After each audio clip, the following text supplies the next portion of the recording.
Welcome to Part 3 of Module 8 on genomic selection, where we were discussing other considerations involved with using genomic selection in plant breeding. The last topic we're going to cover is using genomic selection to help you in parent selection. When we are choosing which parents to cross, we want to pick parents that produce a high mean amongst their progeny. For example, parents that when crossed will produce progeny with high yield, high disease resistance, high quality, high levels of a favorable trait. We also want to pick parents that when we cross them, they'll produce diversity. They'll be diverse, so they get recombination, and they can produce a maximum level of genetic variation. We like to pick parents that can produce progeny with a high probability of attaining an objective. This means we would like to get a population of progeny from a cross that has a high mean and high levels of genetic variation. And there are times we want to pick parents that actually lack diversity, so we can fix favorable alleles at certain loci. An example of that last part of picking parents that lack diversity is shown here. And this is data on F2 plants that have been coming out of our genomic selection program. Here's the different F2 plants. And here's their marker score for 4 different QTLs associated with yield. If the cell is green, that means that individual plant has the favorable allele of that QTL. And what you can see here is we've certain lines who has their marker scores here in the boxes. And those are lines that have the favorable allele of all 4 QTL. If we cross amongst those 4, we will fix the desired allele at those 4 genes, and they will not segregate in any of the progeny. Another thing on this is we also have a column here of the estimated breeding value of each of these lines based on the genomic selection model. So when we select these individuals here, not only are they going to fix the QTLs, the favorable alleles of these QTLs, they're also going to have favorable breeding values in the rest of their genome. So those make very desirable individuals to pick to use as parents.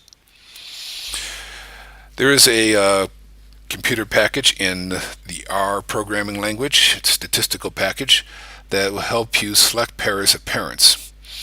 And just to show you an example of the problem we face in plant breeding, let's say there are 30 parents that you like and you feel are all desirable. If you want to make all possible crosses among those 30 parents, there's 425 potential crosses. Now that's a lot of crosses. Us in small programs can't make that many crosses. And also, if you made 425 crosses, you'd be tempted to advance them all into the field and devote this equal amount of field testing resources to advancing those populations and to testing progeny from all 425 crosses. But some of those crosses are going to be much better than others. And what you'd like to do is only make those crosses predicted to be the best and only devote field resources to evaluating progeny from those best crosses. So the goal of PopVar is to help you select parents from a training population that are most likely to produce high levels of genetic variation and superior progeny. The way it works is PopVar creates a simulated progeny population between all possible pairs of selected parents. In this example here, if you had the 30 parents, PopVar would create 425 progeny populations, simulated ones, and each of those progeny populations would consist of 200 individuals. PopVar then uses the genomic selection model that is derived from your training population, and it will estimate the genomic estimating breeding value of each of the simulated progeny from each of those crosses. Once that is done, then you can now estimate the mean of superior individuals in each of the progeny populations and the variance of each of the simulated progeny populations. And then PopVar will take that information on those simulated progeny populations from each of the 425 crosses in this example and compare it to the phenotype of those parents, the parents of those 425 crosses. And here's just an example of some of the results from this. This is again from the paper from Mohammadi et al., published here. And on this x-axis is the mid-parent value for the various crosses that could be made amongst the training population parents. And these mid-parent values are based on the actual phenotypes obtained from phenotyping that training population. So some crosses, the mid-parent was very low for yield, and some crosses, when you made them, the mid-parent value is quite high for yield. On the y-axis is the mean of the top 10% of the simulated progeny from each of the possible crosses that are shown. And these are based on the genomic estimating breeding values of the simulated progeny. These are not observed values, these are predicted values. One thing you notice here is if the two parents have a poor phenotype, then they really do not produce superior progeny. If you cross two parents that had a high phenotype and high mid-parent between them, you get progeny, simulated progeny, that also have high values. And the same is true when Mohammed et al. Looked at disease levels of toxin that's produced by Fusarium head blight in these progeny.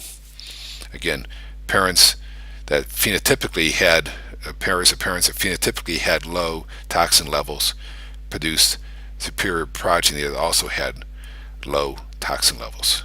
Ones with high toxin produced progeny, simulated progeny that would be predicted to have high toxin. Next thing you want to look at is the variance of those populations. Now we know which of those populations are most likely to produce superior progeny, and now we want to know the variation in there. And again, what has been plotted out here is data from the figure from Mohammed et al. The y-x-axis is the same as in the previous graph. It is the mid-parent value between pairs of parents, and it is based on phenotypes obtained from the training population. And on the y-axis now we have the variance of the estimated breeding values for each of the possible crosses. And again, this is the variance amongst the estimated breeding values of the simulated progeny. So one thing we see here is that there are populations, in this case with high yield. Okay, and we know that from the previous graph that not only do these parents by themselves have a high mid-parent value for yield, but we also know they're going to produce superior progeny that tend to have high yield. And over here we can see that there are some crosses where both parents have high yield, and also they're generating a fair amount of genetic variation. The greatest genetic variation though comes from when you take parents that have crosses of parents that have high yield with a parent that has low yield. So anyways, the main point here though is that now we can use the simulated progeny to pick crosses that are likely to produce superior progeny, progeny with high genetic values, and crosses that can produce high levels of genetic variation. And of course those are what the populations we most want to identify and use in our breeding populations. So a summary of the information presented in Module 8 is accurate phenotyping is essential to produce high heritability and therefore get high accuracy of genomic selection. G by E really still remains a major issue for some traits and environments. In fact, it may remain as the biggest issue in plant breeding.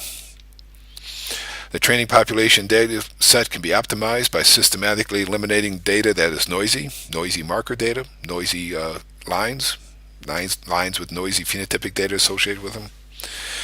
And so your training population can be optimized to produce higher accuracy than if rather using all data.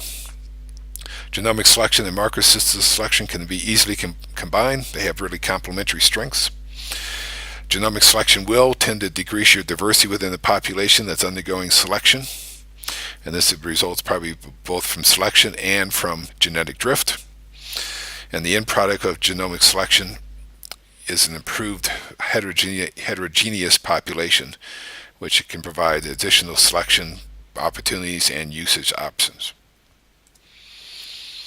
Well, thank you for viewing this material, and if you do have any questions, please let me know.